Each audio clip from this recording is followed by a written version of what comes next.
मुझे पिछले दिनों ईरान जाने का इत्तेफाक हुआ। 10 दिन मुझे ईरान में रहने का मौका मिला और मैं ईरान से इंतहाई मुतासर हुआ। आप यकीन करें कि बल्कि मेरा ख्याल ये है कि अगर हम इस रफ्तार से, जिस रफ्तार से हम चल रहे हैं, अगर हम दौड़ना भी शुरू कर दें, यानी इस रफ्तार को डबल कर लें या ट्रिपल कर लें, और उसके बाद अगर हम ईरान तक पहुँचना चाहें तो हमें 200 साल चाहिए होंगे। जो उनका इंफ्रास्ट्रक्चर है पाकिस्तान उसके मुकाबले में कुछ भी नहीं। यानी इस्लामाबाद के अंदर सेंटोरस नाम का एक मॉल है, आपने देखा होगा, और हम हमेशा उसका प्राइड लेते हैं कि ये देखें कितना बड़ा मॉल है। इसके साथ साथ एक बिल्डिंग 1 है, अगर आपने देखी हो तो एक इशारा दस्तूर पे बिल्कुल आखिर पे एक अपार्टमेंट की बिल्डिंग है जो 2 टावर है, हम उसका भी बड़ा प्राइड लेते हैं। लेकिन आप ये जान के हैरान होंगे कि तेहरान में इस टाइप की 1000 के करीब बिल्डिंग है सिर्फ एक शहर के अंदर। और तेहरान में जब ईस्ट से वेस्ट अगर आप जाएं, यानी शहर के एक हिस्से से दूसरे हिस्से में जाएं, तो 1.5 से 2 घंटे लगते हैं आपको। यानी इतनी ज़्यादा ट्रैफिक है, इतनी ज़्यादा गाड़ियाँ हैं वहाँ पे। और इसके साथ साथ सैंक्शंस में उस गवर्नमेंट ने, उस मुल्क ने हर चीज़ अपने मुल्क के अंदर बना ली। कोई एक भी चीज़ ऐसी नहीं है जो इंपोर्ट कर रहे हैं। और मैं ये देख के हैरान रह गया कि 13 एयरलाइंस है, 13 एयरलाइन है जो वहाँ पे इंटरनल चल रही हैं और उसके ऊपर सीट नहीं मिलती। और हर एयरपोर्ट जो है वहाँ पे मसरूफ़ है। फिर जो लोगों को देखें, साफ़ सुथरे लोग, किसी जगह पे कोई कचरा नहीं है, बिल्कुल हर तरफ सफाई है। लॉ एंड ऑर्डर की ये सूरत हाल है कि रात के वक्त ख़वातीन बाहर फिर रही हैं और किसी के ऊपर कोई एतराज़ नहीं है और कोई किसी को डिस्टर्ब नहीं कर रहा। ख़वातीन है हर जगह पे काम कर रही हैं, किसी ने अगर हिजाब लिया हुआ है तो लिया हुआ है, किसी ने नहीं लिया हुआ तो नहीं लिया हुआ। और एक रिलैक्स किस्म की सोसाइटी है। फिर सारे शहर जो हाईवेज़ के साथ जुड़े हुए हैं, कनेक्टेड हैं, और रेलवे उनका बड़ा अच्छा है, उनकी एयरलाइंस बड़ी अच्छी हैं।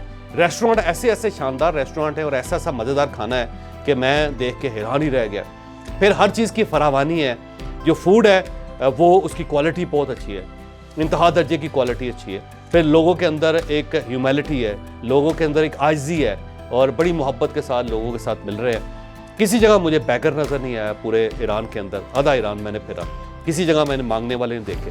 मुझे एक भी शख्स ऐसा नहीं मिला कि जिसके कपड़े गंदे हो या हाथ गंदे हो या उसने मुंह न धोया हो या उसके जिस्म से बू आ रही हो। हर तरफ सफाई सुथराई है। फिर इसके साथ साथ उन्होंने पेमेंट का बड़ा अच्छा सिस्टम बनाया हो, क्योंकि इन्फ्लेशन है और उस इन्फ्लेशन की वजह से वहाँ पे करेंसी बहुत डिवैल्यू है।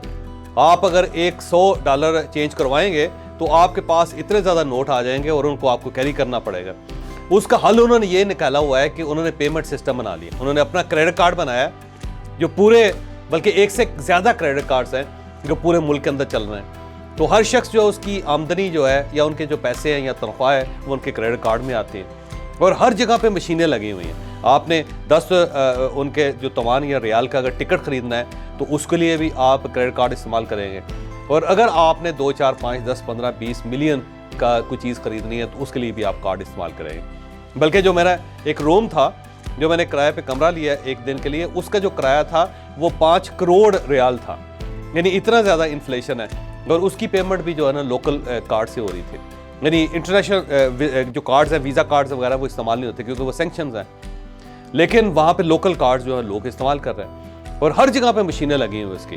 बल्कि मैंने एक बड़ा अजीब सा मंजर देखा जो आगे चल के आप एक वीडियो में देखेंगे भी। उसमें 2 नाबीना लोग हैं, लड़के हैं, और वो म्यूज़िक बजा रहे हैं। जैसे अमूमन गलियों के अंदर खड़े होकर लोग म्यूज़िक बजाते हैं तो म्यूज़िक बजा रहे हैं। और उन्होंने अपने कंधे के ऊपर एक क्रेडिट कार्ड मशीन लगाई हुई।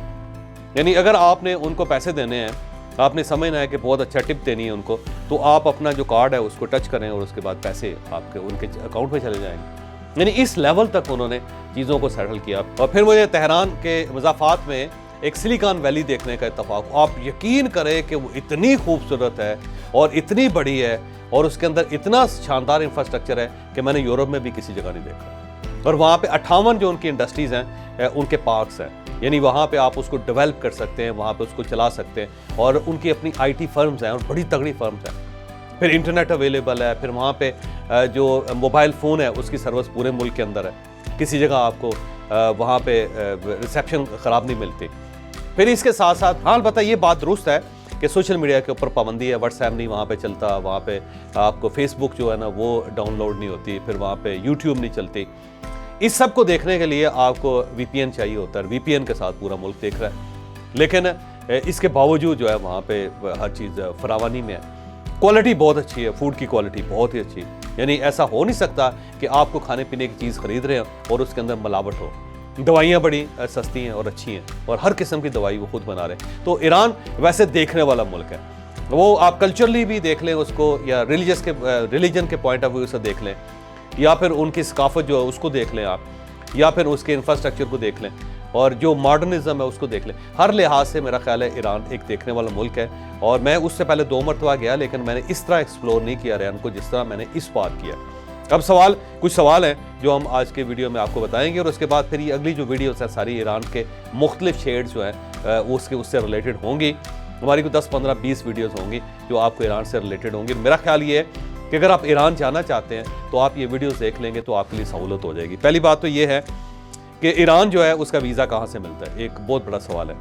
तो 2 टाइप के वीज़े हैं, एक तो आप इनके एम्बेसी से वीज़ा ले सकते हैं, और कौंसलेट भी है इनके पाकिस्तान के अंदर, वहाँ से ले सकते हैं। दूसरा, आप ऑनलाइन वीज़ा भी आप उनका ले सकते हैं। ऑनलाइन वीज़ा जो है ना बड़ी अच्छी फैसिलिटी है, पेपर वीज़ा होता है, आप पेपर पे लें। एक बड़ा सवाल ये है कि जी अगर हम वीज़ा ले लेंगे और हम ईरान चले जाएंगे तो फिर हमारे पासपोर्ट के ऊपर मोहर लग जाएगी, और फिर उसके बाद जब हम यूरोप का वीज़ा अप्लाई करेंगे या अमेरिका का वीज़ा अप्लाई करेंगे तो हमें रिजेक्शन आ जाएगी। एक सवाल है, तो उसका हल ईरान ने ये निकाला हुआ है कि आप अगर उन्हें मना कर देंगे तो आपका जो पेपर वीज़ा उसी के ऊपर वो स्टैंप लगाएंगे, आपके पासपोर्ट के ऊपर स्टैंप नहीं लगाएंगे, तो उससे आपका पासपोर्ट भी सेफ हो जाएगा। और वो जो वीज़ा ऑनलाइन है बड़ा अच्छा दस्तयाब है। फ़्लाइट्स के लिए ये है कि पाकिस्तान से 2 एयरलाइंस हैं जो रेगुलर जा रही हैं ईरान। एक जज़ीरा एयरलाइन है, मैं जाते हुए जज़ीरा एयरलाइन पे गया जो यहाँ से इस्लामाबाद से चल रही थी, और वापस आते हुए उनकी महान एक एयरलाइन है जो ईरानी एयरलाइन है जो लाहौर आती है, वो रेगुलर आती है। मैं वापसी उस पर मैंने की। तो आप अगर उनकी महान एयरलाइन से जाना चाह रहे हैं, डायरेक्ट जाना चाह रहे हैं, तो एतवार और हफ्ते की दरमियानी रात जो है वो लाहौर से चलती है, तो आप उस पर बैठें। लेकिन जो वापस आएगी वो 1 हफ्ते बाद ही आएगी, क्योंकि वहाँ से 8 बजे हफ्ते के वक्त वहाँ से वो डिपार्चर करती है। तो आपने अगर 1 हफ्ते के लिए जाना है तो आप इसे इस्तेमाल कर सकते हैं। और अगर आपने जज़ीरा एयरलाइन इस्तेमाल करनी है तो उसके वो मशहद भी जाती है, फिर तेहरान भी जाती है, फिर शिराज भी जाती है।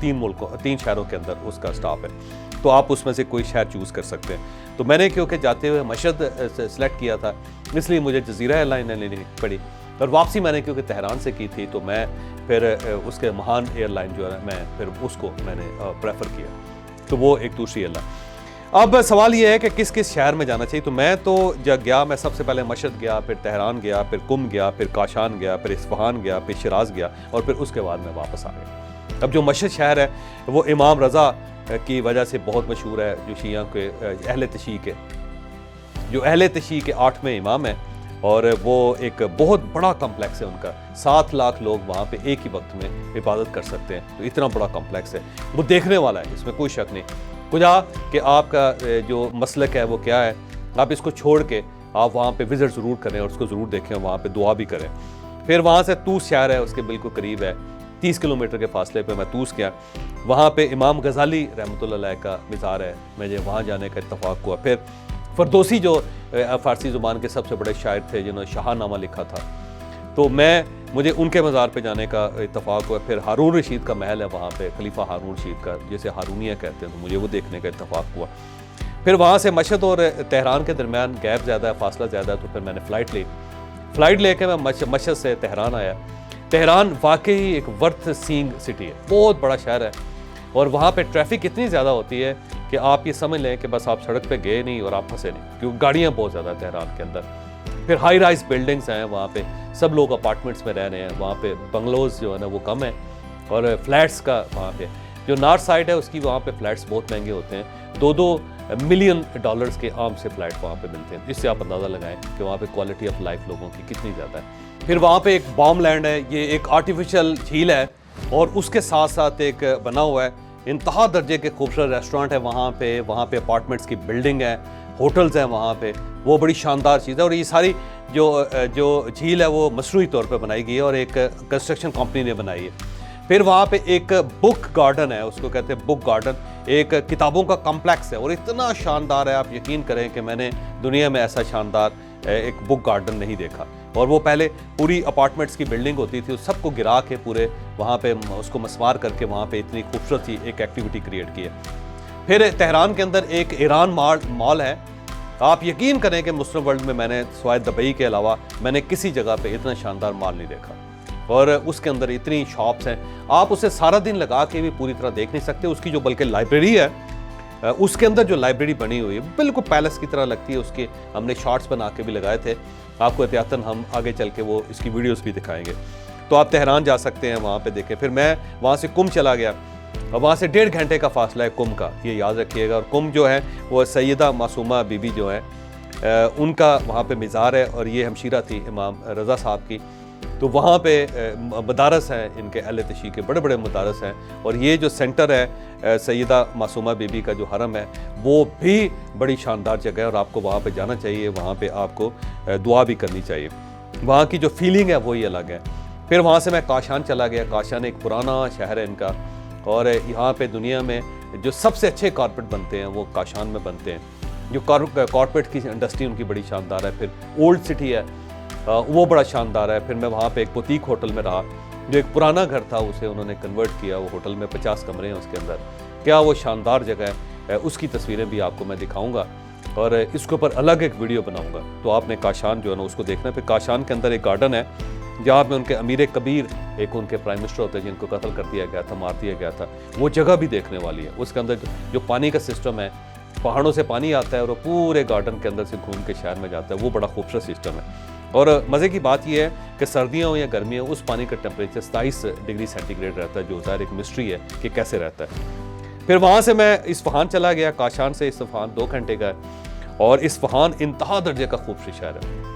आप जाएंगे तो आप हैरान ही रह जाएंगे। वहाँ लोग कैफ़ेज़ में बैठे हुए हैं, लोग सड़कों पे घूम फिर रहे हैं। वहाँ पे पुरानी जो बिल्डिंग्स हैं वो बड़ी ज़बरदस्त है। वहाँ पे एक चर्च है जो बड़ा शानदार है। फिर वहाँ के जो पैलेसेस हैं वो बड़े हैरान कुन हैं। फिर वहाँ पे एक पुल बने हुए हैं, वो पुलों की वजह से बड़ा मशहूर है। दरिया के ऊपर पुल है, और वो पुराने ज़माने में पुल बनाए गए थे, और उसको देखने के लिए यूरोप से लोग आते थे। फिर उसको रेप्लिकेट किया गया यूरोप के अंदर, तो वो भी देखने वाला। और एक वक्त था कि इस्फहान को कहा जाता था कि निसफ जहान है, कि अगर आपने इस्फहान देख लिया तो आपने आधी दुनिया देख ली। तो इस्फहान में गया, मुझे एक रात वहाँ पे गुजारने का इत्तफाक हो गया। फिर मैं आखिरी जो मेरा स्टेशन था वो शिराज था, जहाँ पे सादी शिराजी साहब का मज़ार है, हाफिज़ शिराजी साहब का मज़ार है। फिर इसके अलावा वहाँ पे एक वकील बाज़ार है, वो बड़ा उनके एक अब्दुर्रहीम खान जंद थे, जिनकी एक डायनेस्टी थी वहाँ पे। उनको क्योंकि वकीलुर राय कहते थे कि वो आवाम आदमी जो है उसके वकील हैं, तो उसके उन्होंने जो वहाँ पे जो सेंटर बनाया था वो बड़ा शानदार है। फिर सारे मुल्क के अंदर कवर्ड मार्केट्स हैं, बिल्कुल ऊपर से, जैसे इस्तांबुल के अंदर है। हर जगह पे आप चले जाते हैं तो कवर्ड मार्केट्स हैं जो बंद हैं। और फिर इतनी ज़्यादा वहाँ पे एक्टिविटी है कि आप देख के हैरान ही रह जाते हैं। रेस्टोरेंट बड़े अच्छे हैं उनके, बुटीक्स, कपड़ों की उनकी इंडस्ट्री बड़ी अच्छी है। फिर जूतों की इंडस्ट्री बड़ी अच्छी है। चमड़े की इंडस्ट्री, वो बड़ा शानदार किस्म का चमड़ा बनाते हैं, जैसे जूते बनाते हैं, बैग्स बनाते हैं। तो आपको कोई चीज़ ऐसी वहाँ पे महसूस नहीं होती, कोई कमी ऐसी महसूस नहीं होती जो यूरोप में हो और वहाँ ना हो। फिर इसके साथ साथ जो शिराज के साथ अगर आप थोड़ा सा बाहर निकले तो फिर साइरस का एक मकबरा है। साइरस वही शख्स है जिसे जुल्कुरनैन के नाम से कुरान मजीद ने याद किया है। वो पहला आदमी था जिसने पर्शिया स्टेट बनाया था, तो वो हैं। फिर दारोश है जिसे दारा कहते हैं हम, उसकी कब्रें हैं, वो हैं। अलेक्जेंडर ने दारा को फतह किया था, वो वाले पोर्शन है। फिर एक शहर है जो यज़्द कहलाता है। यज़्द में जो ज़रतुश्ती हैं उनके पुराने टेम्पल्स हैं, वो भी बड़ी ज़बरदस्त जगह है। लेकिन मैं वहाँ नहीं जा सका क्योंकि नेक्स्ट जो मेरा दौरा होगा मैं यज़्द भी जाऊँगा, फिर मैं शिराज से बाहर भी जाऊँगा, और फिर जो इनकी नॉर्थ साइड है जहाँ पे पहाड़ हैं और वहाँ पे बर्फ़ पड़ती है, मैं उस साइड को भी देखूँगा। फिर इराक वाली साइड है वो भी देखूँगा। तो बहुत सारी चीज़ें रहती हैं, लेकिन जो कुछ ईरान में मैंने देखा मैं आपको अगली वीडियोस में दिखाऊंगा। और उसके साथ साथ अगर आपको मज़ीद कोई इन्फॉर्मेशन चाहिए होगी तो आप हमसे रब्ता कर सकते हैं। अगर आप ईरान हमारे साथ जाना चाहें तो नंबर आपकी स्क्रीन पे आ गया है। हमारा ग्रुप जो है मेरा ख्याल अप्रैल के आखिर में या मई के शुरू में जाएगा, तो आप उसका हिस्सा भी बन सकते हैं। बहुत बहुत शुक्रिया आपका।